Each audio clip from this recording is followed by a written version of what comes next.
Hello বন্ধুরা, good afternoon. তোমরা সবাই কেমন আছো? আজকে আমি নতুন আর একটা অন্য ভিডিও নিয়ে এসেছি। দেখো, এই গাছগুলো নার্সারি থেকে নিয়ে এসেছি। এই নার্সারি থেকে নিয়ে এসে এগুলোকে একটু যেই বড় হয়েছে, গাছগুলোকে পিঞ্চিং করে দিয়েছিলাম। পিঞ্চিং করার পর দেখো গাছটা কত থোকা হয়ে গেছে, দেখতে পাচ্ছ, আর কত সুন্দর ঘন হয়ে গেছে। এই গাছগুলোকে ডগগুলো কেটে আবার অন্য জায়গায় বসিয়ে দিচ্ছি। চলো তোমাদেরকে দেখাচ্ছি। দেখো, এই গাছগুলো আমি সব পেন্সিং করে দিয়েছিলাম, দিয়ে বসিয়েছি। দেখো, ছোট ছোট গাছ লাগিয়েছি। তোমরা দেখতে পাচ্ছ কত সুন্দর গাছগুলো হয়ে গেছে, দেখতেই সুন্দর লাগছে, আর সব সবুজ হয়ে গেছে। সব কটা গাছ, যতগুলো গাছ কিনেছিলাম ততগুলো মাথাগুলোকে কেটে আবার এখানে বসিয়ে দিয়েছি। দেখো কত সুন্দর হচ্ছে। কইটুকুটুকু একটা জিনিসে বসিয়েছি, কইটুকুটু প্লাস্টিকের এই যে ব্যাগগুলো আছে, দেখো প্লাস্টিকের ব্যাগগুলো, দেখো কত সুন্দর হয়েছে গাছগুলো, দেখতে পাচ্ছ তোমরা নতুন গাছ কিনলে, ভালো ভালো গাছ কিনলে ওগুলোর মাথাগুলো কেটে কেটে ইনকা গাদা থেকেই আমি এগুলো সব বসিয়েছি।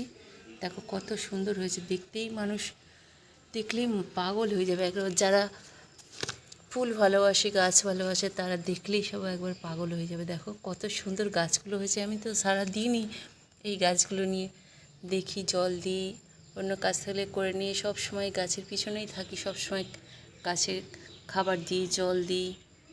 কোথাও পাতা খারাপ হয়ে গেলে বা পোকা লেগে গেলে সব সময় দেখি। দেখো, তোমরাও দেখো কত সুন্দর হয়েছে গাছগুলো। আর এতে শুধু গোবর সার দিয়ে মেশানো আছে, আর ভার্মি কম্পোস্ট দিয়ে অল্প দিয়েছি, দিয়ে গাছগুলোকে বসিয়েছি। দেখতেই কত সুন্দর লাগছে। দেখো তোমরা এগুলো দেখতে পাচ্ছ, এগুলো কি?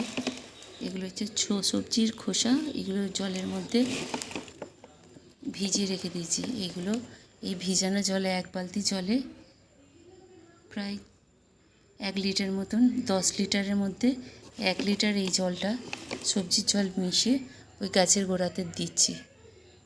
এতেই আমার গাছ একদম খুব সুন্দর দেখতে হচ্ছে, খুব ভালো লাগছে।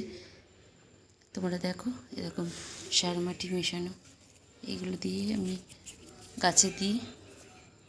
হ্যালো বন্ধুরা, তোমাদের যদি ভিডিওটা ভালো লাগে, লাইক, শেয়ার, সাবস্ক্রাইব করে দিও। ভিডিওটা এখানেই শেষ করছি, আবার আসবো পরের ভিডিও নিয়ে। শেষে তোমাদেরকে আবার গাছগুলো একটু দেখিয়ে দিচ্ছি, তোমরা দেখে নাও। গাছগুলো এত সুন্দর হয়েছে, দেখলেই মানুষের মন পাগল হয়ে যাবে একবারে। দেখ কত সুন্দর হয়েছে গাছগুলো।